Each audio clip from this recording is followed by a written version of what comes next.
নমস্কার বন্ধুরা, শান্তাস কিচেনে আপনাদের সবাইকে স্বাগতম। আপনাদের সাথে শেয়ার করব আরও একটি আচারের রেসিপি, কাঁচা আম দিয়ে ঝুরি আচার।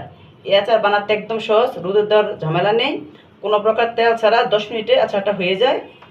এই আচারটা বানাতে যেমন সহজ, খেতেও হয় দুর্দান্ত মজা। চলুন বন্ধুরা, 10 মিনিটে কাঁচা আমের ঝুরি আচারটা বানিয়ে নিই। বন্ধুরা, কাঁচা আম দিয়ে ঝুরি আচারের জন্য এখানে 3টা আম নিয়েছি। এগুলো আগে থেকে ধুয়ে শুকনো কাপড় দিয়ে মুছে নিয়েছি। এগুলি প্রথমে খোসা ছাড়িয়ে নিব এই পিলারের সাহায্যে।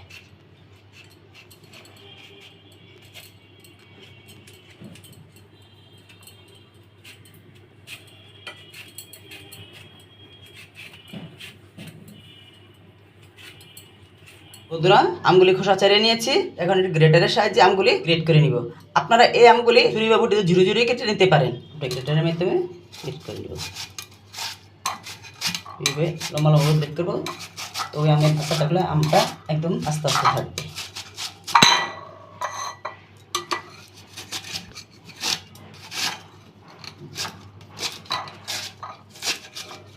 তখন বন্ধুরা, এই যে আমগুলি একদম সরু সরু হয়ে পড়ছে, এইভাবে সবগুলি আম গ্রেট করে নিব।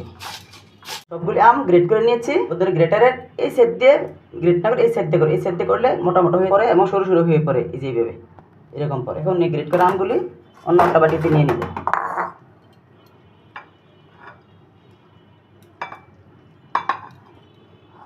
এখানে নিয়েছি 1 বাটি চিনি। এখানে 1 কাপের মতো চিনি আছে।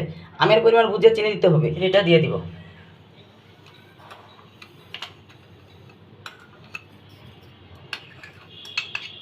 এখন আমের সাথে চিনিগুলি মিশিয়ে নিব।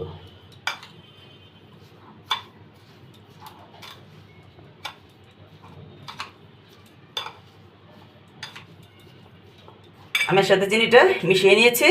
এখন 10 মিনিট ঢেকে রেখে দেবো। চিনিগুলি মেল্ট হওয়া পর্যন্ত অপেক্ষা করব। 10 মিনিট এভাবে রেখে দেবো। চিনিগুলি মেল্ট হতে হতে একটা ভাজা মশলা তৈরি করে নিব। এখানে নিয়েছি 2টা শুকনো মরিচ ও 1 চামচ পাঁচফোড়ন। চুলে একটা কড়া বসিয়ে দিয়েছি। দিয়ে দেবো প্রথমে শুকনো মরিচ। শুকনো মরিচটা কিছুক্ষণ নেড়ে চেড়ে আর পাঁচফোড়নটা দিয়ে দিব। শুকনো মরিচগুলি 1 থেকে 1.5 মিনিট কিছুটা ভাজার পর এখন দিয়ে দিব পাঁচফোড়নটা। এখন হালকা হচ্ছে শুকনো খোলা মশলাটা দিয়ে দিব। পাঁচফোড়নটা আমরা ভাজা হয়ে গিয়েছে। এখন নামিয়ে ঠান্ডা করে গুঁড়ো করে নিব। যে মশলাটা ভেজে রেখেছিলাম তা গুঁড়ো করে নিয়েছি। চিনি মিশিয়ে রাখা আমগুলি 10 মিনিট হয়ে গিয়েছে। এখন ঢাকনা উঠিয়ে নিব। চিনিগুলি একদম মেল্ট হয়ে গিয়েছে। দেখুন একদম চিনি থেকে এরকম জল বেরিয়েছে। বন্ধুরা, আপনারা সবসময় খেয়াল রাখবেন যাতে চিনিগুলি দানা দানা না থাকে। যদি পুরোপুরি না করে তাহলে যখন আচারটা তৈরি করেন তখন চিনিটা গলতে গলতে ক্যারামেল হয়ে যাবে। তাই ভালোভাবে গলার পর তারপর চুলাতে বসাবেন। বন্ধুরা দেখুন, চিনিগুলি একদম মেল্ট হয়ে গিয়েছে। চিনিগুলি মেল্ট হওয়ার আগে যদি আপনারা চুলাতে এই আমের মিশ্রণটা দিয়ে দেন তাহলে চুলার তাপে চিনিগুলি ক্যারামেল হয়ে যাবে। তাই চিনিগুলি ভালোভাবে গলে গেলে তারপর চুলায় বসাবেন। যে পাত্রে আচারটা তৈরি করব সেই পাত্রে চিনি মিশ্রিত আমটা ঢেলে দিব। বন্ধুরা, এখন চুলায় বসিয়ে দিয়ে আচারটা তৈরি করে নেব।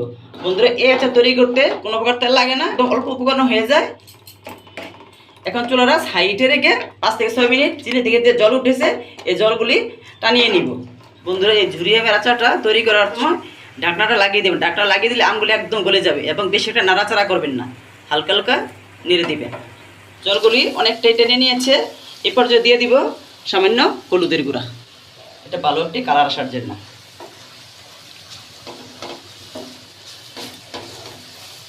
বন্ধুরা, আপনারা নিশ্চয়ই খেয়াল করেছেন আমি এখন পর্যন্ত লবণ দিইনি, কেন লবণ দিলে আমগুলি একদম গলে ম্যাশ হয়ে যেত। তাই লবণটা পরে দিব। আরও কিছুক্ষণ টানিয়ে নিব। এবার হালকা হাতে নাড়তে হবে।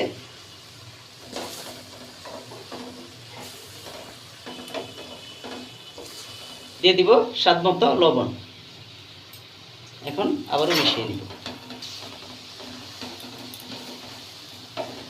জলটা একদম শুকিয়ে গিয়েছে এবং আমগুলি সিদ্ধ হয়ে গিয়েছে। দেখাচ্ছি, আমগুলি সিদ্ধ হয়ে গিয়েছে।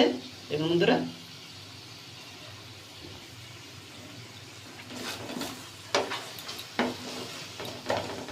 আচারটা চিটচিটে ভাব হয়ে গেছে।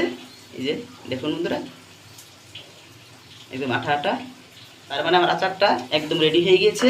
এখন দিয়ে দিব যে মশলাটা ভেজে গুঁড়ো করে রেখেছিলাম সেই মশলাটা। আচারটা নামানোর পর আরও শুকিয়ে যাবে এবং ঝরঝরে হয়ে যাবে। এখন ভেজে রাখা মশলাটা দিয়ে দিব।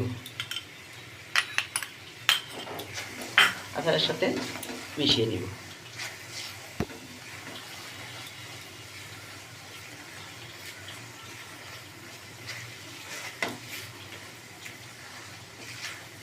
আমার আচারটা একদম কমপ্লিট হয়ে গিয়েছে। এখন চুলা অফ করে দিব। ঠান্ডা হলে তারপর একটা প্লেটে নামিয়ে নিব। আমের ঝুরি আচারটা কিছুটা ঠান্ডা হয়ে গিয়েছে, এখন একটা প্লেটে নামিয়ে নিব।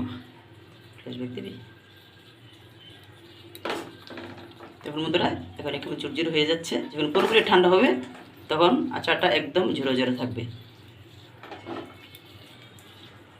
দেখুন বন্ধুরা, আমগুলি গলে যায়নি, একদম গোটা গোটা আছে। বানিয়ে ফেললাম টক মিষ্টি ঝাল আমের ঝুরি আচার। আশা করছি রেসিপিটা আপনাদের কাছে অনেক ভালো লেগেছে। আপনারা বাড়িতে একবার বানিয়ে দেখুন কত সহজে হয়ে যায়। ভিডিওটি ভালো লাগলে লাইক কমেন্ট শেয়ার করে দিবেন এবং চ্যানেলটি সাবস্ক্রাইব করে আমার পাশে থাকবেন। দেখা হচ্ছে পরের ভিডিওতে। সেই পর্যন্ত সুস্থ থাকুন, ভালো থাকুন, ধন্যবাদ।